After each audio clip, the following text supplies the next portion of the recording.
তুমি কি জানো, ইতিহাসে এমন একটি ঘটনা আছে যেখানে সত্যের জন্য একটি পরিবার তৃষ্ণায় কাঁদতে কাঁদতে জীবন দিয়ে দিয়েছিল? সেটি হলো কারবালার ঘটনা। ৬১ হিজরি সাল। ইসলাম তখন এক কঠিন পরীক্ষার মধ্যে দিয়ে যাচ্ছিল। মুসলিম উম্মার নেতৃত্ব চলে যায় এক অত্যাচারী শাসকের হাতে, ইয়াজিদ ইবনে মুয়াবিয়া। সে চেয়েছিল সবাই তাকে মান্য করুক, এমনকি জোর করে বায়াত নিতে শুরু করল। কিন্তু একজন মানুষ ছিলেন যিনি অন্যায়ের সামনে মাথা নত করতে রাজি হননি। তিনি হলেন নবীজির দৌহিত্র ইমাম হুসেইন রাজিয়াল্লাহু। ইমাম হুসেইন রাজিয়াল্লাহু স্পষ্টভাবে বলে দিলেন, আমার মতো ব্যক্তি কখনো অন্যায়ের কাছে মাথা নত করবে না।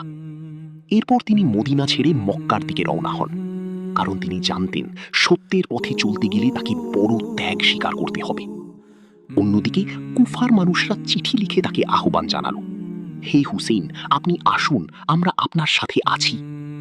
এই আশায় তিনি তার পরিবার ও কিছু সাহাবীকে নিয়ে কুফার উদ্দেশ্যে যাত্রা শুরু করলেন। কিন্তু তিনি জানতেন না, এই যাত্রাই তাকে নিয়ে যাবে ইতিহাসের সবচেয়ে হৃদয় বিদারক এক ময়দানে। আর সেই মরুভূমি, চারিদিকে শুধু বালু আর তপ্ত বাতাস, আর সেখানে দাঁড়িয়ে আছেন ইমাম হুসাইন রাদিয়াল্লাহু আনহু, এক মুষ্টিমেয় সাথী নিয়ে। হঠাৎ করেই কুফার সেই প্রতিশ্রুত মানুষগুলো মুখ ফিরিয়ে নিল, আর ইয়াজিদের সৈন্যবাহিনী তাদের ঘিরে ফেলল।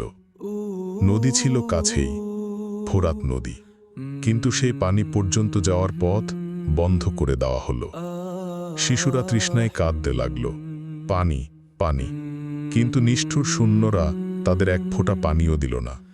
এই কঠিন অবস্থায়ও ইমাম হুসাইন রাদিয়াল্লাহু আনহু তার সাথীদের বললেন, যদি কেউ চলে যেতে চাও চলে যাও, রাতের অন্ধকার তোমাদের ঢেকে দেবে। কিন্তু কেউ তাকে ছেড়ে যায়নি, কারণ তারা জানত এটা শুধু যুদ্ধ না, এটা সত্য আর মিথ্যার লড়াই, আর এই লড়াইয়ে তারা সত্যের পক্ষেই থাকবে। এই নিষ্ঠুরতার মধ্যেও ইমাম হুসাইন ছিলেন অবিচল। তার চোখে ভয় ছিল না, ছিল শুধু আল্লাহর প্রতি অটল বিশ্বাস। তিনি আকাশের দিকে তাকিয়ে যেন নীরবে বলছিলেন, হে আল্লাহ, তুমি তো সব দেখছ। তার সাথীরা তখন ক্লান্ত, তৃষ্ণায় অবসন্ন, কিন্তু তাদের ঈমান ছিল পাহাড়ের মতো দৃঢ়। একজন সাহাবী এগিয়ে এসে বললেন, হে ইমাম, আমরা আপনার সাথে আছি শেষ নিঃশ্বাস পর্যন্ত। এই কথায় যেন সাহস ফিরে পেল সবাই। অন্যদিকে ইয়াজিদের বিশাল সৈন্যদল, তারা সংখ্যায় বেশি, শক্তিতে বেশি, কিন্তু তাদের অন্তরে ছিল না সত্য। এই ছোট্ট কাফেলা জানত তারা হয়তো বাঁচবে না, কিন্তু তারা ইতিহাস তৈরি করবে, কারণ তারা লড়ছে আল্লাহর সন্তুষ্টির জন্য। আর এই লড়াই শুধু একটি যুদ্ধ নয়, এটা সত্য ও মিথ্যার চূড়ান্ত পরীক্ষা। 10 মুহররম, আশুরার দিন। কারবালার ময়দানে শুরু হলো সেই ভয়ঙ্কর যুদ্ধ। এক এক করে শহীদ হতে লাগলেন ইমাম হুসেইন রাদিয়াল্লাহু আনহুয়ের প্রিয়জনেরা, বন্ধু, ভাই, সন্তান। কেউ বাকি থাকল না।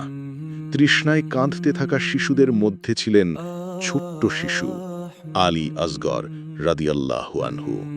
ইমাম হুসাইন রাদিয়াল্লাহু আনহু তাকে কোলে নিয়ে বললেন, এই শিশুটিকে একটু পানি দাও।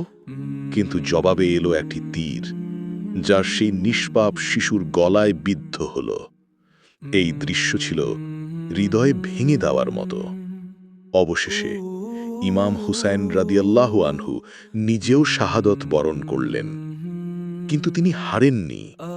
তিনি প্রমাণ করে গেছেন, সত্য কখনো হারে না, মিথ্যা যত শক্তিশালী হোক না কেন। কারবালা শুধু একটি যুদ্ধ না, এটা একটি শিক্ষা, সত্যের জন্য শেষ নিঃশ্বাস পর্যন্ত লড়াই করার শিক্ষা।